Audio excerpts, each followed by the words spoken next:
ప్రధాని Modi France tour విజయవంతంగా ముగిసింది. అక్కడి నుంచి మోదీ అమెరికా బయలుదేరారు. రేపు ట్రంప్ తో భేటీ కానున్నారు. అక్రమ వలసదారులను స్వదేశానికి పంపుతున్న క్రమంలో మోదీ పర్యటన ప్రాధాన్యం సంతరించుకుంది.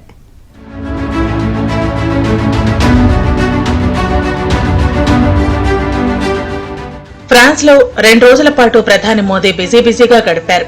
తొలి రోజు ఏఏ సమ్మిట్ లో పాల్గొన్న ప్రధాని మోదీ కీలక ఉపన్యాసం చేశారు. ఏఏ ద్వారా ఎలాంటి ఉద్యోగాలు పోవంటూ చేసిన వ్యాఖ్యలపై అన్ని దేశాల అధినేతలు సమర్థించారు.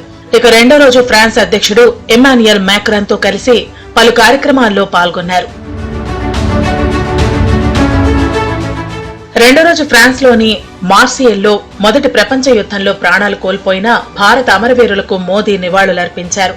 మొదటి ప్రపంచ యుద్ధంలో ప్రాణాలు కోల్పోయిన భారత సైనికుల త్యాగాలకు గుర్తుగా గతంలో ఫ్రాన్స్ ప్రభుత్వం మార్సేల్ ప్రాంతంలో యుద్ధ స్మారకం నిర్మించింది. ఆ సమయంలో వీర్ సావర్కర్ కు బాసటగా నిలిచిన మార్సేల్ కార్యకర్తలకు ధన్యవాదాలు తెలిపారు.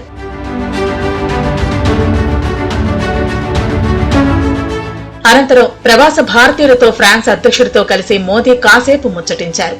తర్వాత మార్సేల్లో భారత నూతన కాన్సులేట్ ను ప్రధాని మేక్రాన్ తో కలిసి ప్రారంభించారు. ఈ సందర్భంగా మార్సేల్లో ఇండియన్ కాన్సులేట్ ఏర్పాటు చేయడం చాలా సంతోషంగా ఉందన్నారు. ఇక ఫ్రాన్స్ లో అంతర్జాతీయ థర్మల్ న్యూక్లియర్ పవర్ ప్లాంట్ ను ప్రధాని సందర్శించారు.